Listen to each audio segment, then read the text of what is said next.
Nikita Mazepin. Haas terminate Russian driver's contract with immediate effect. Haas' decision to terminate Nikita Mazepin's contract comes after the FIA stated that Russian and Belarusian athletes could compete in their events under a neutral flag. Mazepin says he had agreed to accept all conditions proposed but was ignored. Russian driver Nikita Mazepin will not race in Formula One this season after Haas confirmed they had terminated his contract. US-owned team Haas had been under immense pressure to act on Mazepin's future following Russia's invasion of Ukraine, with sport around the world cutting ties with the country. Recommended. 1/5. Daniil Kvyat says banning Russian athletes is unfair as FIA considers F1 response to Ukraine invasion. Read more. Recommended by. While the FIA, F1's governing body, had stated that Russian and Belarusian athletes could compete in their events under a neutral flag, Haas have confirmed the Yare replacing Mazepin, the only driver from Russia or Belarus on the F1 grid. Mazepin released a statement on Instagram saying he had agreed to accept the conditions proposed in the 10-point driver commitment laid out by the FIA but had been completely ignored. Haas have also terminated their partnership with title sponsor Uralkali, the Russian company owned by Mazepin's father. As with the rest of the Formula One community, the team is shocked and saddened by the invasion of Ukraine and wishes for a swift and peaceful end to the conflict, Haas said in a statement.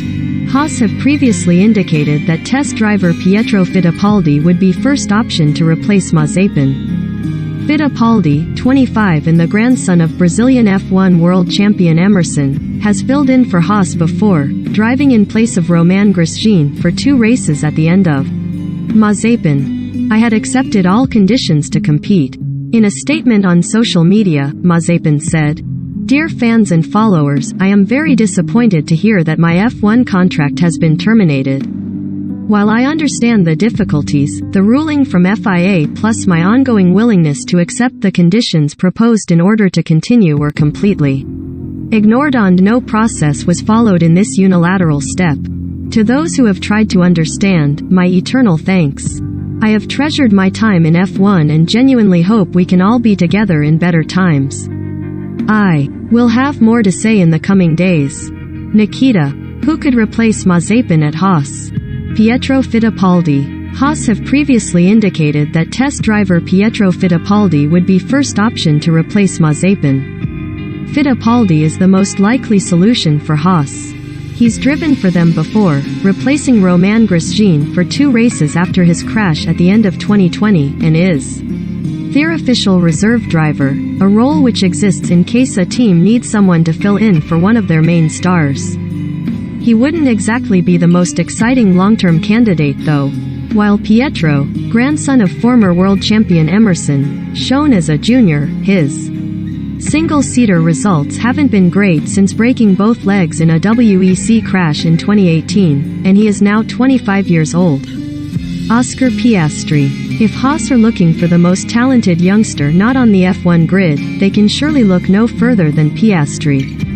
The Australian, 20, has enjoyed astounding success already, winning 3 titles in the last 3 years, and his domination of last year's F2 championship really should have landed him an F1 seat this season. Unfortunately for Piestri, there weren't too many seats available, and the one that was at Alfa Romeo went to fellow F2 driver Guan Yu Zhou. Money was likely a big factor in that decision, but while Haas may still need a driver with financial backing, Mazepin's exit could open the door for Piestri, who Alpine would surely release from his reserve driver duties. Antonio Giovannazzi. Giovannazzi is arguably the most logical fit for Haas right now.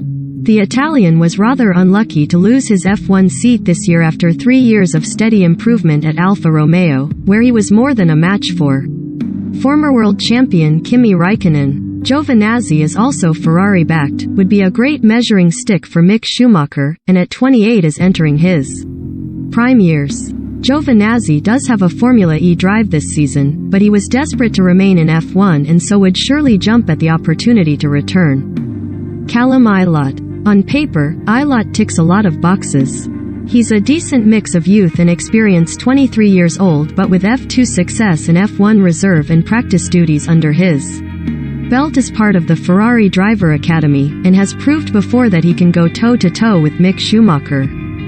The main issue counting against Ilott is the fact he is signed up to IndyCar for 2022 with Juncos Hollinger Racing. Kevin Magnussen. Magnussen certainly has the talent to get back on the F1 grid and is a proven quantity in the sport, a successful and popular driver for Haas for 4 years before his departure in 2020. The problem with K-Mag has always been funding, while his motivation to return to the sport to battle at the back again may not be. Nico Hülkenberg. The list wouldn't be complete without Hülkenberg's name being thrown into the mix.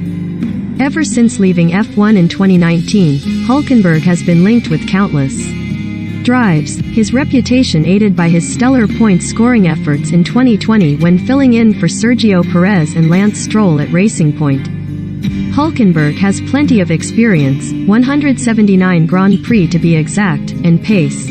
Although Haas may well look for a younger option at this stage, while Aston Martin may not want to relinquish him from reserve duties.